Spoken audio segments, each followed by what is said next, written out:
generation. We've been called for to show His excellence. Hey, all I require for life, God has given me, and I know who I am. We are a chosen generation. We've been called for to show His excellence. All I require for life, God has given me, for I know who I am. I know who God says I am, what He says I am, where He says I'm at. I know who I am. I know who God says I am, what He says I am, where He says I'm at. I know who I am. I'm working in power, I work in miracles, I live a life of favor, for I know who I am. I'm working in power, I work in miracles, I live a life of favor, for I know who I am. Hey. Hey.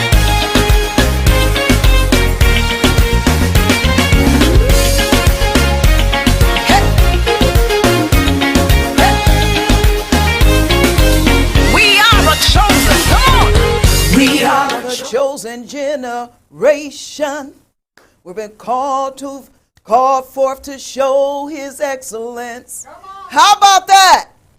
Welcome, welcome, welcome, Wealth Builders. Welcome to Friday, February 12th, 2021. This is your host, Dr. Beverly Jordan, working with you, working alongside of you, walking alongside of you, walking to build our wealth, working to build our wealth. I want to welcome you. I'm so excited on today, this Valentine's Day weekend.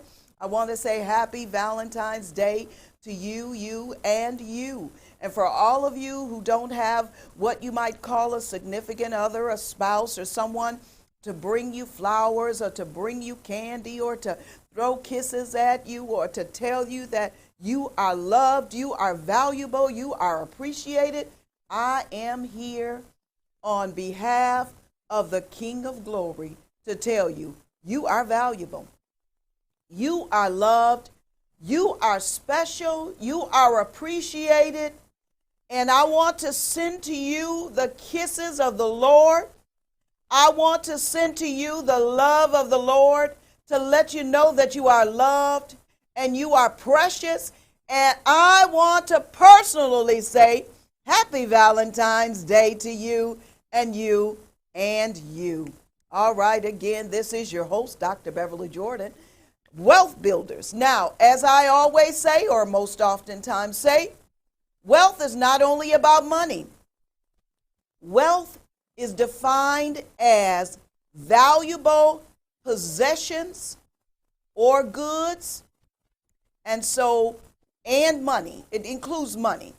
But I want you to know that there are so many valuable relationships we have. We value our health. We value our relationship with Christ. We value education. There's a wealth of knowledge in education. There's a wealth of knowledge sometimes in street experience you get outside of the world, outside in the world. So, and when we talk about wealth, we're not only talking about money, but we're talking about a myriad of things that we would consider valuable, including family, including relationships, including business, including money. But most importantly, and first and foremost, is our relationship with Jesus Christ, our Lord and our Savior. And the word of knowledge that we have, the gnosko that we have in our belly and in our heart, that we know Him on an intimate level. Yes, yes, yes. So today, we have a rather short program, but I hope that you find the Word of God, the information disseminated today, fulfilling and beneficial. Now, as most of you know, I am a lover of 60 Minutes. And I like to model this program after 60 Minutes. I don't always do it that way because sometimes the Lord gives me something and I, share and I go in depth. If it's a 45-minute program, I go in depth. If it's an hour-long program, I go in depth on that particular subject matter. However, when the Lord allows me to, I like to present several topics. So on today, we're going to talk about real estate. We're going to talk about leadership. And finally, we'll do just a closeout clip on a Black History tip. All right, this is Black History Month, and we know that as blacks, we are making our own history, correct? Right, so we'll talk about that. And finally, lastly, we will talk about, and it's really just going to be a brief announcement on our inauguration celebration on August 2nd. Now, April 2nd. You've heard me talk about it, but we are going to have a wonderful, beautiful celebration of what you are doing. Amen. All right. So with that, I want to talk about real estate. I had an experience a couple of weeks ago, sold a property in Detroit, brick property, $80,000. Now, the reason I want to talk about this is because you know that I am a broker, real estate broker, and realtor, owner, principal broker, actually, of Global Scope Real Estate Solutions. And one of my passions, it's a kingdom mandate, is to help others understand how to possess their possessions and the seasons and the time. Because guess what? There's a time to rent, but there's also a time to purchase.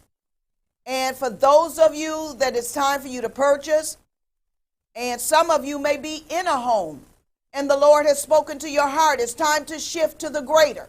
It's time to upgrade or it's time to downgrade. You've been living in this mansion in Palmer Woods for all of these years, and now it's time to shift. Well, if the Lord has said it's time to shift, or you feel in your heart it's time to shift, I want you to call your realtor of choice, me, Beverly Jordan.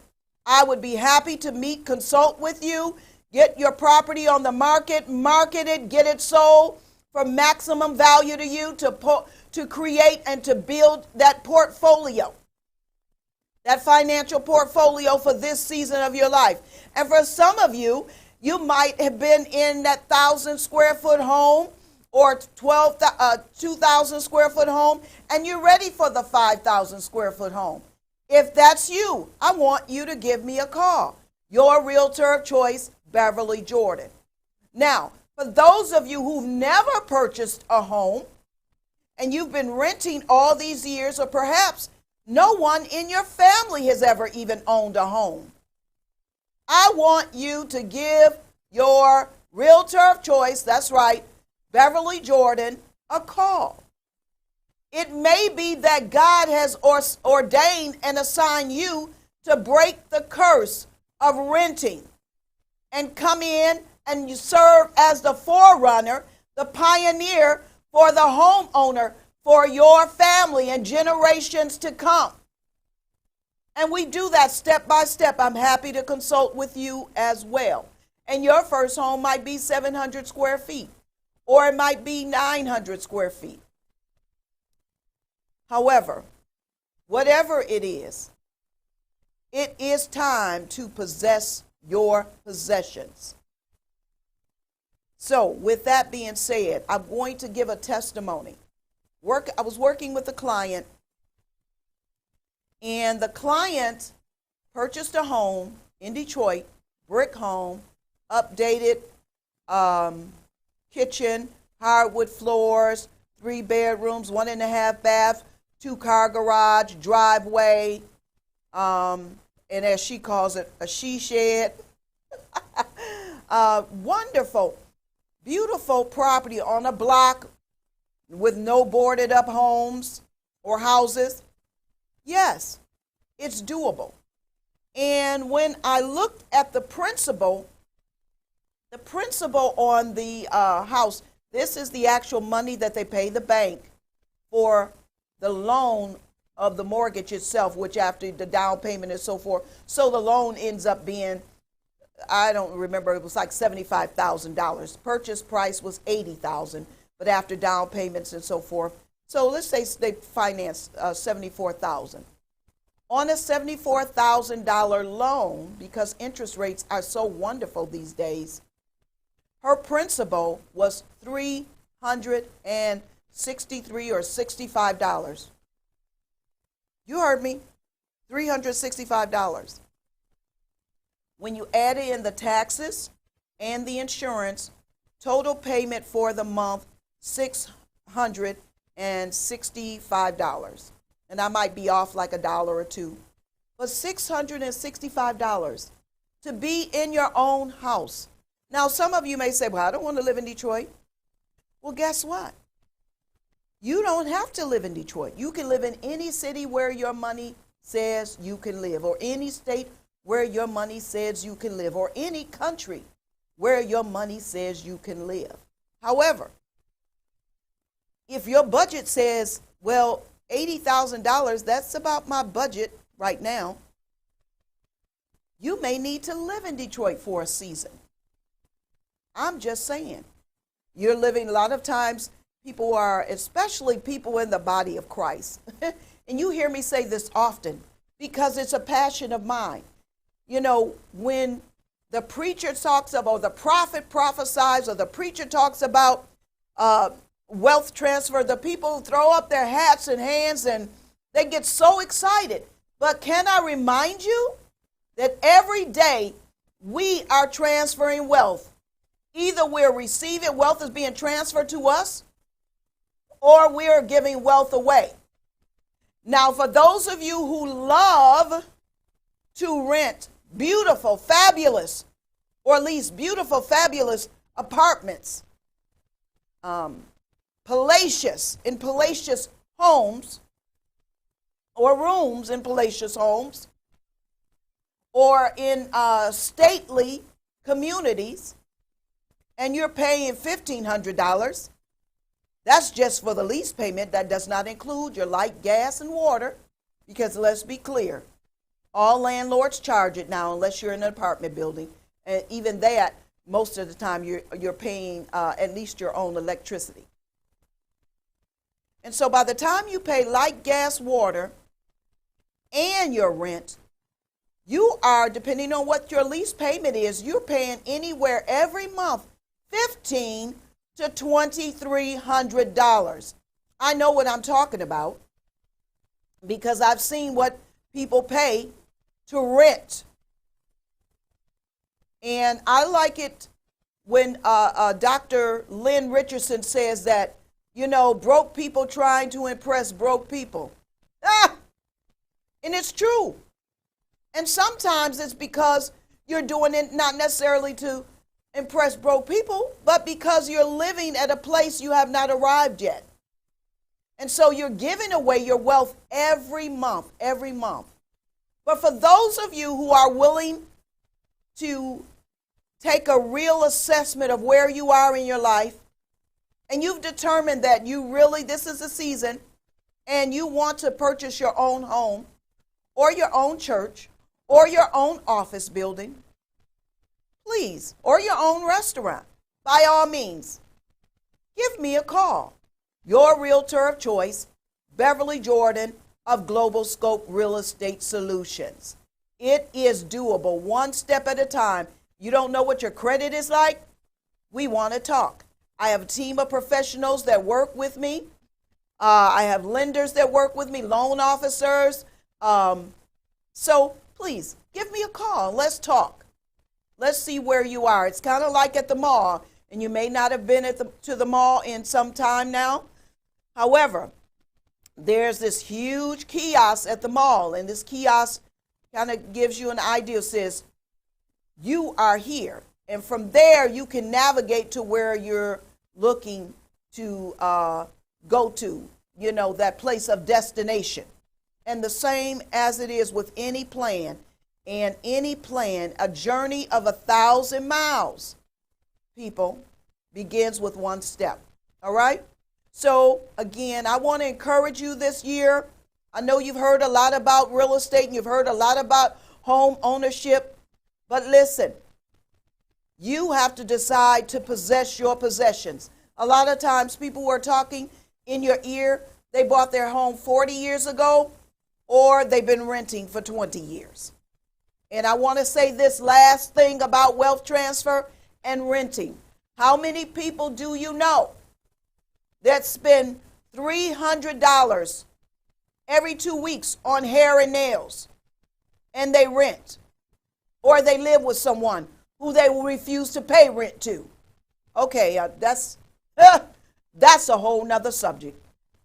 The prophet's not going to go there today. But I want you to begin to think bigger, to begin to think outside the box, to begin to want more and do more, because God is requiring more of you. He's been faithful over a few things. That's when you become ruler over much. All right?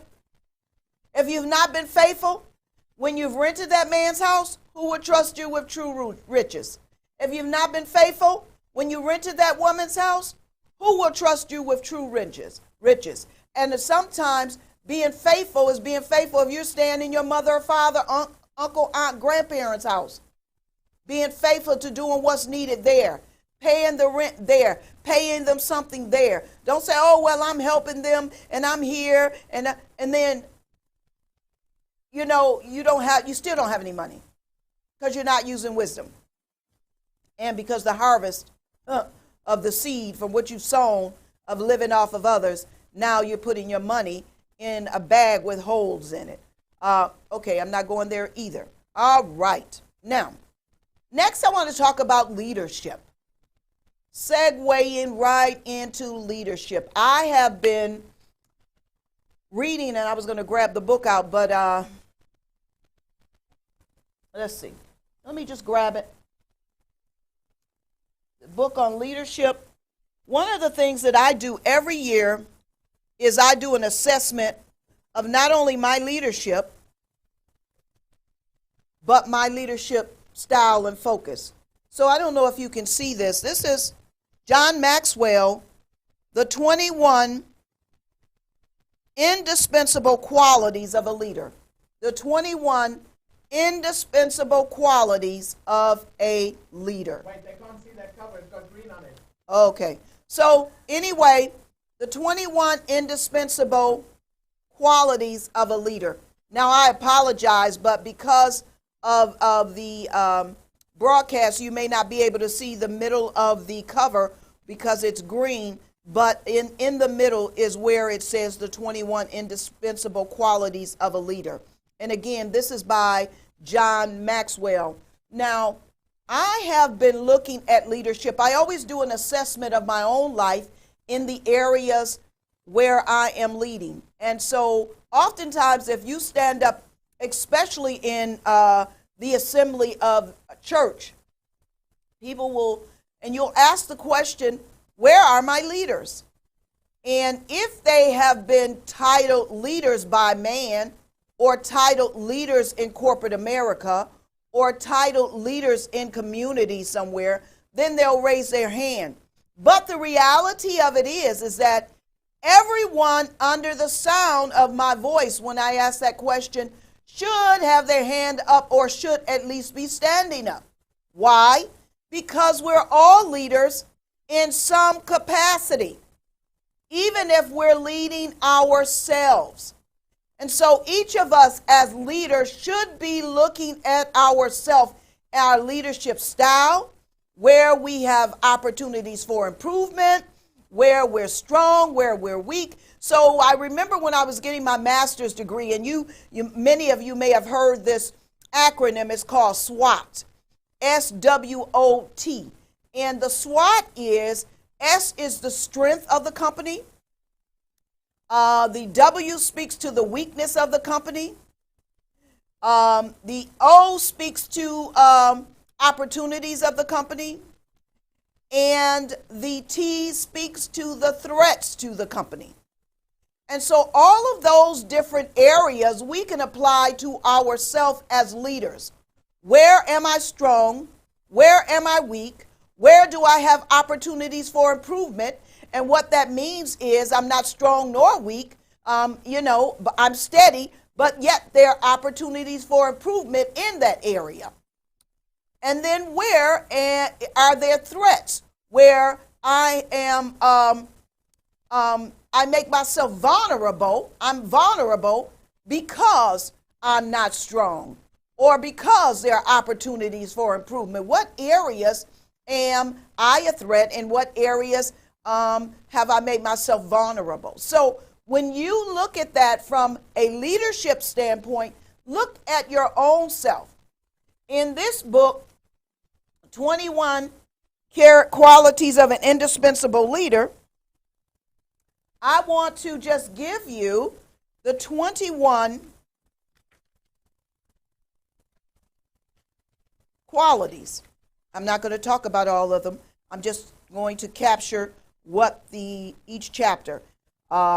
Character, chapter 1 is character, and I'm not going to keep naming all the chapters, but 2 is charisma, commitment, communication, competence, courage, discernment, focus, generosity, initiative, listening, passion, positive attitude, problem solving, relationships, responsibility, security, self-discipline, servanthood, teachability, and vision, which is number 21. But for today, I'm going to talk about focus as a leader. I want to talk about focus. And so when I talk about focus, I'm going to page 51 here, chapter 8, and it starts off with, the sharper it is, the sharper you are. Let me read that again. The sharper it is, the sharper you are. If you chase 2 rabbits, both will escape. Let me say that again. If you chase 2 rabbits, both will escape. Author unknown. Then the next caption, which is a quote, says, what people say, what people do, what they say, they do are entirely different things. Allow me to read that again. What people say, what people do, and what they say they do are entirely different things. Margaret Mead, anthropologist. So in other words, Margaret is saying what people say and what they do are entirely different things. Let me just harp on that for a minute, because in that component right there, as a leader, that speaks to our integrity, it speaks to our character, it speaks to our nature, it speaks to our reputation. And if you hear the name Beverly Jordan, several things are going to come to your mind. One may be a woman of God. Another may be someone who's kind. Another may be someone who's powerful and courageous. Someone who is outspoken. Someone who is educated. Another may be, to someone else, someone who is over the top. You know how the young people, I remember when I used to teach at Detroit Public Schools, and you know, when the children did not like being admonished or rebuked, they'd look at each other and say, oh, she's doing too much. And so to some people, when you hear the name, it may be over the top. I may be over the top. My personality may be over the top. My methodology may be over the top. It's too much for them. And to others, it may be my opportunities for improvement. Well, she needs to correct this. She needs to work on this. She needs to work on that. And so even as Jesus asked the question to his disciples, who do men say I am? Well, I want to draw back and I want to ask the woman in the mirror, based on my biggest and chief and most important consultant, the Holy Spirit. Who do you say I am? As a leader, where are my strengths? Where are my weaknesses? Where are my opportunities for improvement? And where are my threats? What are the areas of my life that are so threatening, not to the person on the outside, but to me, that could bring self-damage to myself? That could bring self-damage, be damning and bring damnation to my ministry or my business or me as a person or my reputation as a leader. When I say something, can you trust me to do it? If I give you my word as a leader, can you trust me to carry it out? How many times, if I stand you up for a business appointment, will you then reconnect with me and recommit with me and give me another opportunity to stand you up again? No. As a leader, we learn. We learn from our mistakes and we learn from others. I remember when I was in corporate America, oftentimes as a call center manager, oftentimes different representatives, and no, I was not perfect manager, but I was a good manager. And I only know that by those that I managed. 10 years after I left the company, and I know 10 years after I left for sure. People would always call and would ask different people that I know, well, how is she doing? And give personal testimonies, how she changed my life. One young lady told someone, she said, you know, I was getting ready to commit. I was sitting there at my desk contemplating committing suicide when she walked up and touched me on the back and just started talking to me. Now, I, to be honest, had no idea she was thinking about committing suicide. I just came up and was talking because one of the things that I did in a call center over 144 representatives, I made myself know their names, know if they were married or single, know their children, know what was happening with their children, because I made myself approachable. So from time to time, I had a monitor in my desk, in my office, and on that monitor, I could see who was on the phone, who was not on the phone, who had just hung up from a call, how many minutes they've been on the call, if they're on hold. All of the data and statistics were right there. And I wanted to not just look at those statistics, but I wanted to know those representatives one by one, individually, as a leader, because I knew that although I was responsible and I had accountability and responsibility for the results of the management of the membership of that healthcare company, but I also knew that I was managing expectations, because each and every representative who looked at me as a leader had an expectation. And I was not going to be able to be influential and impactful by being evil and dogmatic. So my goal and desire was to develop them as a frontline leader, as a customer service representative on the telephone. I had to speak to the power that was within them.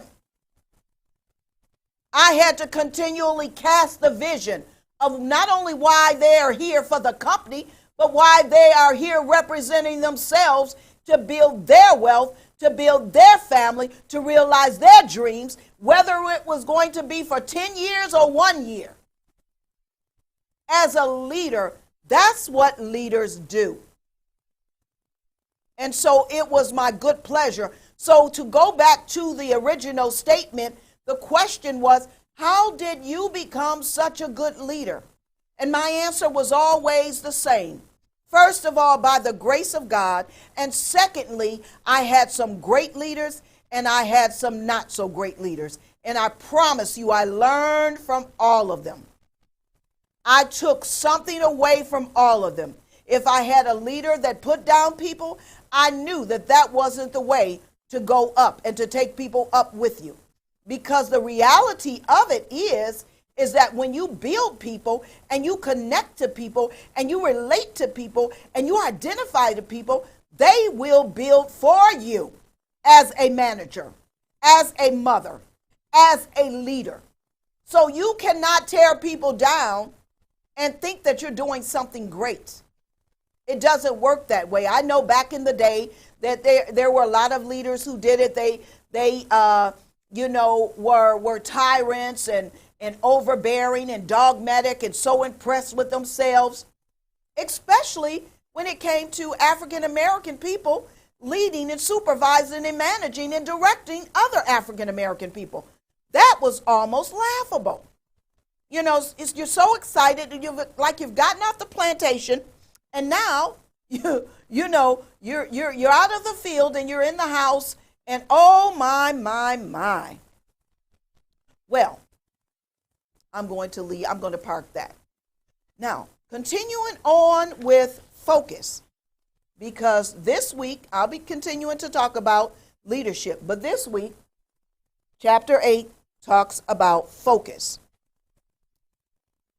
Just want to read something. So, fleshing it out. What does it take to have the focus required to be a truly effective leader? The keys are priorities and concentration. The keys are priorities and concentration. A leader who knows his priorities but lacks concentration knows what to do but never gets it done. Let me say that again. A leader who knows their priorities but lacks concentration knows what to do but never gets it done. If he has concentration but no priorities, he has excellence without progress. Allow me to say that again. If he has concentration but no priorities, he has excellence without progress. But when he harnesses both, he has the potential to achieve great things. When we, as leaders, harness both our priorities and our concentration, we have the ability, to do great things. One of the things that I have learned to do, because if you're ever working on the internet, you'll get a little commercial, that'll pop up on the side or something to that nature. And all of a sudden, if you don't catch yourself, you'll be looking at the little cartoon or the little commercial or the advertisement, whatever it is. And so we have to learn to focus. One of the things I've done, I'm old-fashioned. I still create daily task lists. But one of the things that I do is I put them in quadrants. And so 1, 2, 3, 4 quarters. And then I pull out of that the now, meaning the priority. I take a white piece of paper and put it in front of me and write the now. What am I working on now? Right now. That helps keep me focused. I'm not answering the phone. I'm not on Facebook. I'm not on Instagram. I'm not on my email unless that now relates to the now I'm working on. Then I need to access my email. I'll access my email. I'm not talking. I'm not texting on the phone. I'm not doing any of those things because I have a priority that I need to concentrate on. I need to focus on so that I bring it to completion. When I bring it to completion, I cross it off, look at my task list, put another now on that white sheet of paper. That's what works for me as a leader who have priorities and working in concert to be concentrated on that priority to complete it so that I keep the commitment to myself, being integrous, and I keep it with my client.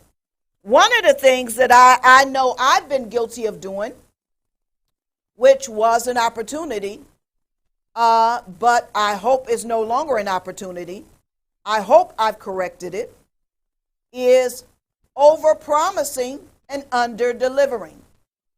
Can you say that? Over-promising and under-delivering. And that happens because we don't want to disappoint people, and we think we can do this, and we think we can do that, and we think we can do all of these things. But it's okay, people of God, people who don't know God, to say, no, I can't do it, don't have the time, don't have the skill, don't have the interest. Whatever it is, it's okay to say no. Sometimes we don't want to hurt feelings or we don't want to disappoint. But here's what I have learned. I have learned if I overpromise and underdeliver, I end up disappointing you anyway, right? So why don't I just save me the stress, save you the stress, and save us both the disappointment for later, and let you know right now when the opportunity presents itself, when the question presents itself, when the invitation comes, that thank you, but no thank you. I can't accept because I can't deliver. I just don't have the time. I would love to help you, or maybe I wouldn't love to help you. But either way, at least we know right then and there, right? So as a leader, if we are going to do what God has called us to do, and there are great things that he's called us to do, we must learn to focus. And in focusing, we're establishing priorities, and then we're concentrating on those priorities one at a time to get them done. All right? So that's all I'm going to talk about as it relates to leadership today. And then finally, the last thing I want to talk about is Black history. Well, almost the last thing. Black history. Black History Month. We're so grateful. I love Black History Month because I often learn a lot of things that I did not know. Now, with this program being focused on building wealth, as a wealth builder, I thought one of my Black History topics today that I wanted to talk about was females and finances. And so I found a story about the first Black, well, I don't know if she was the first Black, but close enough, African-American female who chartered a bank. All right, I'm reading the story of Maggie Lena Walker, who was born July 15th, 1864, and lived till December 15th, 1934. She was an African-American businesswoman and teacher. Walker was the first African-American woman to charter a bank and serve as the president of that bank in the United States. And she was the first African-American woman, or first American woman, known to have served as a bank president.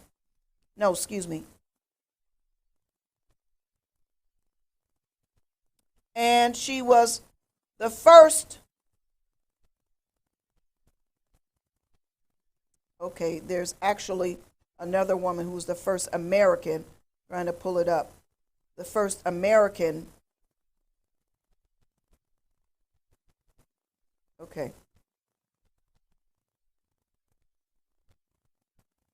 well, let me go back. So Maggie Lena Walker started a newspaper. She was the country's first woman to found a bank. She was a humanitarian, a teacher, and an icon of her community. Walker's accomplishments in the face of racial oppression and segregation have never been honored in her hometown in the same way as the Confederate leaders whose statues are the focal point of downtown Richmond. But on Saturday, 153 years to the date she was born in the former capital of the Confederacy, Walker will get her own monument, a towering statue of her as she lived, her glasses pined to her lapel, okay, a checkbook in hand. How about that? She's ready to work, said Antonio Toby Mendez, Maryland sculptor, who brought Walker back to life. Come on now, 10 feet tall in bronze. She wasn't just raising the bar for her community, she was working to create opportunities. Community leaders have for decades wanted to honor Walker, who was the first African American woman in the country to found a bank, St. Luke's Penny Savings, which gave loans to black business owners and residents at fair rates, then recycled the interest earned to keep building the community. That's Maggie Lena Walker. Please, in your Black History studies, study, research Maggie Lena Walker. Last thing, and she was also, as I said, the president. Now, a couple of weeks ago, we began talking about the inauguration and Pearl Girls. And I said to you at that point, I said many people are looking to see what President-elect Joe Biden will do and Vice President-elect Kamala Harris will do for them. And my question to you, and it is still today, what are you going to do for you? How are you going to be the president of your life, the vice president of your ministry, the vice president of your company, the vice president of your family, the president of your family, or of your community? Inauguration, the word inauguration, we equate it to the celebration of the mantling of the president of the United States, of the accepting, of the president of the United States and the vice president. But the word inauguration simply means a beginning. It means a beginning of a period, of a system, or of operations. So in this season of God's greater for us, we are doing a new thing because we are letting God do it through us. So I want to hear about what you are doing. What have you built? What have you began? So we're having our official inauguration day. You've heard me say it for the last couple of weeks. Our official inauguration day is April 2nd, Friday, April 2nd, 2021. I want you to weigh in. I want to hear from you. We're going to have a special meeting that day. I want to hear from you who started your own bank. I want to hear from you who've just launched your own ministry. You've just applied for the patent for that invention. I want to hear from you who just launched your book. I want to hear from you who just purchased your own home. I want to hear from you who are looking to purchase your home and you've just started the credit restoration process. I want to hear from you who are just starting that weight loss journey. I want to hear from you who are looking to celebrate with us on April 2nd, the official day of our inauguration. All right? New Beginnings Day, a celebration of new beginnings, a grand celebration of new beginnings. All right. Thank you so much for joining me, your host, Dr. Beverly Jordan, for this week's Wealth Builder. I want to say again to you, happy Valentine's Day. I love you with the love of Christ. I pray for all of you who are lonely and brokenhearted that you would know that Christ loves you. I love you. You are loved. And that you are a leader. All right, until next week.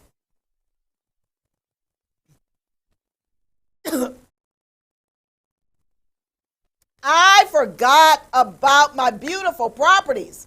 Oh, let me take a little sip. How could I forget? Listen, I have one property that just came on the market. It's located at 16137 Hartwell in Detroit.